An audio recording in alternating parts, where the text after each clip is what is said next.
नमस्कार बंधुरा आरो एकटी नतून पर्वे आपनादेर सबाइके स्वागत जानाई। आशा करछि आपनारा सबाई भालो आछेन, सुस्थ आछेन। आजके आमि आपनादेर संगे एमन किछु उपकारी टिप्स शेयर करब जे टिप्सगुली आमादेर प्रत्येक दिनेर काजके बंधुरा अनेकटा सहज करे देबे। चलुन ताहले बंधुरा टिप्सगुली आमरा देखे। प्रथम जे टिप्सटी शेयर करछि बंधुरा, आमरा अनेक समय देखा जाय कोनो फल टल निये आसि, विशेष करे स्ट्रबेरी किंबा ड्राई फ्रुट्स এই ধরনের যে বাক্সগুলো বা আমাদের প্যাকেটগুলো আসে বাড়িতে, আমরা অনেকেই কোনো কাজেই লাগাই না, ফেলে দিই। কিন্তু এটাকে আমরা ইউজ করতে পারি। এখানে দেখুন লোহার একটি রড নিয়ে আমি গরম করে নিয়ে কি করব, এইভাবে পেছন দিকটায় আমি 3টে ছিদ্র করে নেব। আপনারা আপনাদের প্রয়োজন মতো 3টে 4টে এইভাবে দেখুন গরম করে নিয়ে আপনারা কিন্তু ছিদ্র করে নিতে পারেন। ছিদ্রটা একটু বড় করতে হবে, একেবারে ছোট করবেন না। এরকমভাবেই দেখুন আমি 3টে ছিদ্র কিন্তু বন্ধুরা করে নিয়েছি। আর দেখুন ওপরের দিকটাও আমি ছোট্ট একটি ছিদ্র করে নিয়েছি। এবার এটাকে কি কাজে বন্ধুরা ব্যবহার করব। আমাদের বাড়িতে যেখানে হ্যাং করার জায়গা আছে, আমরা যদি এইভাবে বন্ধুরা হ্যাং করে রেখে দিই, এটা কিন্তু ঢাকনা যেহেতু সঙ্গেই রয়েছে, এটা কিন্তু খুবই একটি উপকারী কাজে হবে ব্রাশ রাখার জন্য। ব্রাশের সঙ্গে যে খাপগুলো আসে আমরা অনেক সময় ফেলে দিই, ইউজ করা হয় না, ঠিকমতো থাকে না, হারিয়ে যায়। কিন্তু এর মধ্যে যদি আমরা ব্রাশগুলোকে এইভাবে ব্রাশ টুথপেস্ট এইভাবে রেখে দিই না, ব্রাশের মধ্যে ধুলো ময়লা নোংরা কিচ্ছু পড়বে না, কারণ এটা একটা ঢাকনা দিয়ে ঢাকা রয়েছে। যখন আমাদের প্রয়োজন তখন আমরা খুব সহজেই ব্রাশটাকে বের করে নিতে পারবো। এমনকি কাজ মিটে গেলে ব্রাশটাকে রেখে আবার এটাকে আটকে দিতে পারবো। তাহলে ছোট্ট এই টিপসটি যদি আপনাদেরও ভালো লেগে থাকে, আপনারাও বাড়িতে তৈরি করে নিতে পারবেন। আমি এখানে 3টে ব্রাশ দেখালাম, আপনারা চাইলে আরও 4-5টা ব্রাশ সাইড দিয়েও রাখতে পারবেন। চলুন পরের টিপসটি আমরা দেখে নিই। এই ধরনের জুয়েলারি ব্যাগগুলোর একটি সুবিধা কি, চেন দেওয়া আছে, কিন্তু পুরনো হয়ে গেলে ব্যবহার করতে করতে তখন আর কোনো কাজেই লাগাই না। এরকমই একটি জুয়েলারি ব্যাগ নিয়ে নিয়েছি আমি, ডবল টেপের সেলো টেপ এইভাবে উল্টো দিকে লাগিয়ে নিচ্ছি। জুয়েলারি ব্যাগটাকে আমি কি কাজে কোথায় ব্যবহার করতে চলেছি বন্ধুরা, চলুন তাহলে দেখে নিই। আমাদের বাড়িতে যে দরজা আছে, দরজার পেছন দিকটায় দেখুন জুয়েলারি ব্যাগটাকে আমি এইভাবে সেট করে দিলাম। এটাকে আমরা কি কাজে ইউজ করব বন্ধুরা, আমরা প্রত্যেকেই চুল আঁচড়ানোর সময় আমাদের যে মাথা থেকে চুলটা ওঠে না, আমরা অনেক সময় দেখা যায় বন্ধুরা এখানে ওখানে ফেলে দিই চুলটা। এতে যে সমস্যাটা হয় দেখা যায়, হয়তো আবার ঘরে উড়ে আসে, এমনকি আমাদের খাবারের মধ্যে ঢুকে যায় চুল, সেক্ষেত্রে কিন্তু খুবই ঘৃণা লাগে, ঘরটাও নোংরা হয়। তাই এইভাবে চুল আঁচড়ানোর সঙ্গে সঙ্গে চুলটাকে আপনারা গুটিয়ে যদি এইভাবে জুয়েলারি ব্যাগের মধ্যে ঢুকিয়ে ব্যাগটাকে চেনটা আটকে দেন, চুলটা একটা নির্দিষ্ট জায়গায় থাকবে। আপনারা চাইলে ডাস্টবিনে ফেলে দিতে পারেন কিংবা চুলটাকে বিক্রি করে দিতে পারেন। এর ফলে রোজ রোজ ডাস্টবিনেও ফেলার একটা অসুবিধা, তাই এই ছোট্ট টিপসটি আপনারা অ্যাপ্লাই করে দেখতে পারেন। আর এইভাবে চেন যদি আটকানো থাকে তাহলে চুলটা কিন্তু বের হয়ে আসার কোনো রকম সম্ভাবনাই থাকবে না। চলুন পরের টিপসটি আমরা দেখে নিই। সোয়াবিন কিন্তু আমরা কম বেশি প্রত্যেকেই বন্ধুরা খেয়ে থাকি, কিন্তু সোয়াবিন কোনো রকম আগুনে দেওয়া ছাড়াই আপনারা কি সেদ্ধ করে নিয়েছেন? কিভাবে আমরা সোয়াবিনটাকে কোনো রকম গ্যাস খরচা করা ছাড়াই একেবারে নরম করে নিতে পারবো, চলুন তাহলে তার আগে একটি টিপস আমরা দেখে নিই। এখানে যে সোয়াবিনটা আমি নিয়েছি একটি পাত্রের মধ্যে দেখুন ঢেলে নিলাম। এবার আমাদের কি করতে হবে বন্ধুরা, যাতে আমাদের সোয়াবিনটা একেবারে নরম হয়ে যায়। অনেক সময় হয় যে আমাদের দুটো গ্যাসে রান্না করছি, সকালে ভীষণ ব্যস্ততার মাঝে থাকি, সেক্ষেত্রে গ্যাস সরিয়ে খাবার সরিয়ে অন্য একটি পাত্রে আবার সোয়াবিন সেদ্ধ করারও সময় থাকে না, বা সোয়াবিনটা সেদ্ধ করতে আবার গ্যাসটা খরচা করতে হয়। এত কিছু করার কোনো ঝামেলাই লাগবে না বন্ধুরা। আপনারা কি করবেন, সোয়াবিনটাকে রান্না করার মিনিমাম 1 ঘন্টা কিংবা আধ ঘন্টা আগে কিন্তু অবশ্যই জলের মধ্যে ভিজিয়ে রাখতে হবে, নর্মাল জলে।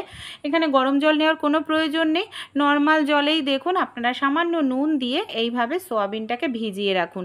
দেখবেন আধ ঘন্টার মধ্যে আপনাদের সোয়াবিনটা একেবারে ফুলে উঠেছে, নরম হয়ে গেছে, কোনো রকম গ্যাস খরচা করার প্রয়োজনই পড়বে না। আমি এইবার এখানে একটি পাত্র দিয়ে ঢেকে রাখছি, আধ ঘন্টা পর আপনাদের দেখাচ্ছি।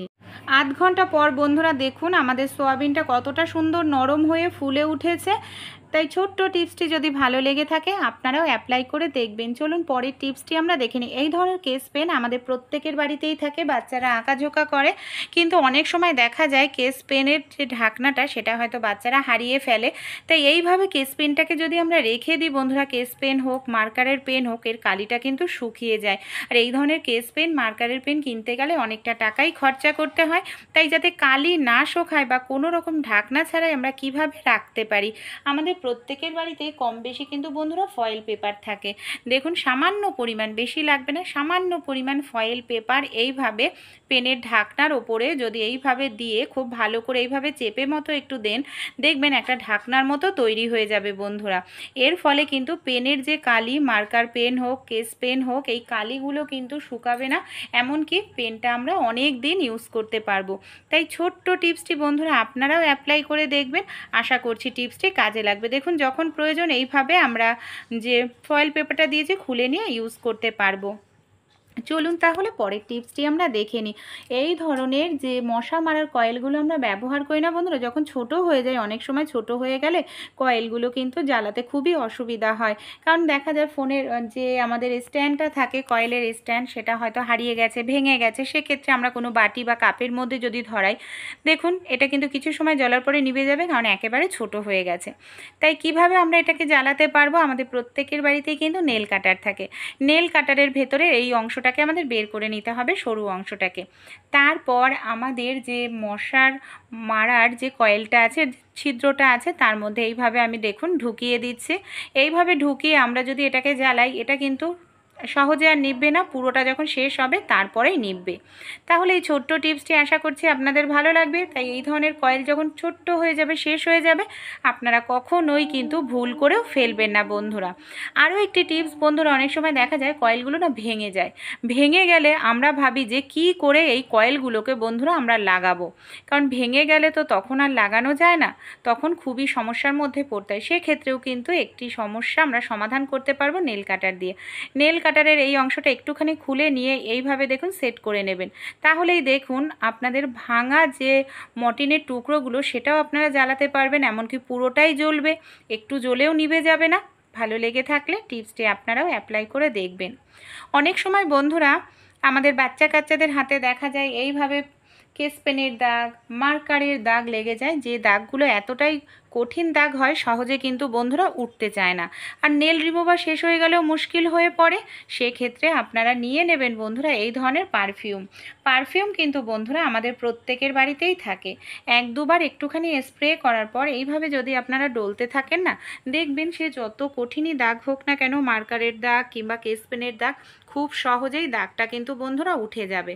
এইভাবে একটুখানি ঘষতে থাকবেন। এবার আমি একটু তুলো দিয়ে আপনাদের মুছে দেখাচ্ছি। দেখুন কতটা সুন্দর পরিষ্কার হয়েছে। আশা করছি টিপসটি যদি আপনাদের ভালো লেগে থাকে, অবশ্যই বন্ধুরা আপনারাও অ্যাপ্লাই করে দেখবেন। চলুন তাহলে পরের টিপসটি আমরা দেখে।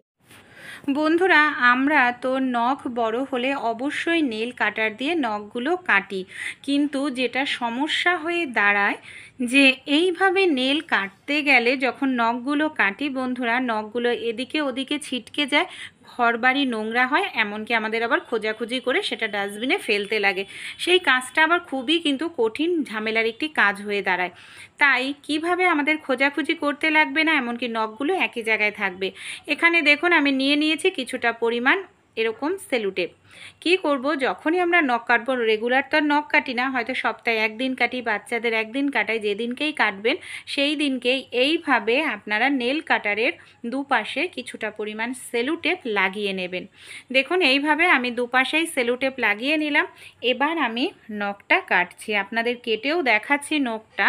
এতে কি সুবিধা হবে বন্ধুরা, আমরা যে নখটা কাটছি না, নখটা কিন্তু এদিক ওদিকে ছিটকে যাবে না, এমনকি নেল কাটারের কিন্তু ভেতরেই থাকবে। দেখুন নখটা কাটার পর আমি এবার আপনাদের সেলুটেপটা খুলে দেখাচ্ছি।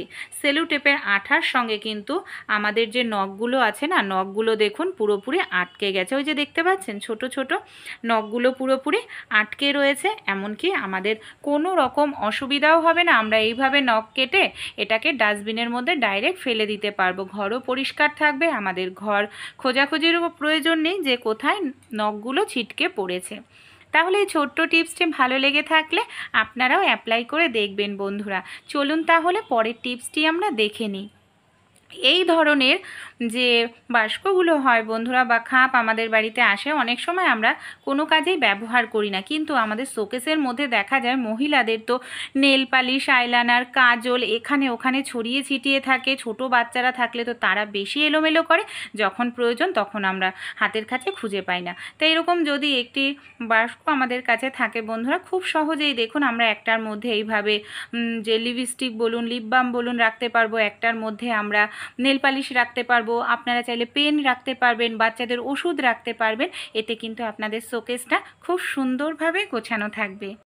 চলুন বন্ধুরা পরের টিপসটি আমরা দেখে নিই। পরের যে টিপসটি বন্ধুরা, রুটি আমরা কম বেশি প্রত্যেকেই খাই, কিন্তু রুটি আমরা অনেক সময় গরম জল দিয়ে আটা মাখতে গেলে কিছু সময় অপেক্ষা করতে লাগে আটাটা ঠান্ডা হওয়ার জন্য। কিন্তু আমাদের বাড়িতে এই ধরনের ছুরি কম বেশি প্রত্যেকেরই থাকে। এই ধরনের ছুরি অনেক থাকে, ছুরির ধার চলে গেছে, ছুরির মুখটা নষ্ট হয়ে গেছে, ছুরিটা আমরা কোনো কাজে ইউজ করি না, এরকম একটি ছুরি নিয়ে নেবেন। ছুরির সাহায্যে যে এত সুন্দরভাবে আটা মাখা যায় আপনারা একদিন মেখে দেখবেন, আপনারা নিজেরাও অবাক হবেন। আমি এখানে গরম জল নিয়ে নিয়েছি, ছুরিটা দেখুন গোল গোল ঘোরাতে থাকছে। এইভাবে যদি আপনারা ছুরি দিয়ে বন্ধুরা আটা মাখেন, দুটো সুবিধা হবে আপনাদের। তো গরম আটা হাত লাগাতেই লাগবে না, এমনকি আটাটা গরম অবস্থা থেকে ঠান্ডা হওয়ার আগেই দেখবেন ছুরি দিয়ে গোল ঘোরাতে ঘোরাতে আটাটা আপনাদের মাখা হয়ে যাবে।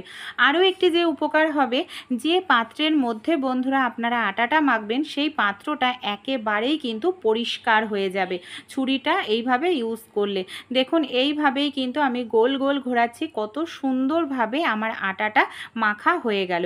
আর এইভাবে যদি আপনারা আটা মাখেন না বন্ধুরা, আটাটা কিন্তু আমার এখনও গরম রয়েছে, কোনো রকম অপেক্ষাই করতে লাগলো না, আর একেবারেই নরমভাবে মাখা হবে। আর এই আটার দিয়ে যদি আপনারা রুটি তৈরি করে খান বন্ধুরা, দেখবেন রুটিটাও কিন্তু আপনাদের খুব সুন্দর নরম হবে। তাই ছোট্ট টিপসটি যদি বন্ধুরা আপনাদের একটু উপকারে আসে, অবশ্যই আপনারা অ্যাপ্লাই করবেন, আপনাদের বন্ধু বান্ধবদের সঙ্গে টিপসটি শেয়ার করবেন। আর আমার চ্যানেলে যদি আপনারা নতুন বন্ধু হয়ে থাকেন বন্ধুরা, অবশ্যই আমাকে সাপোর্ট করে আমার পাশে থাকবেন।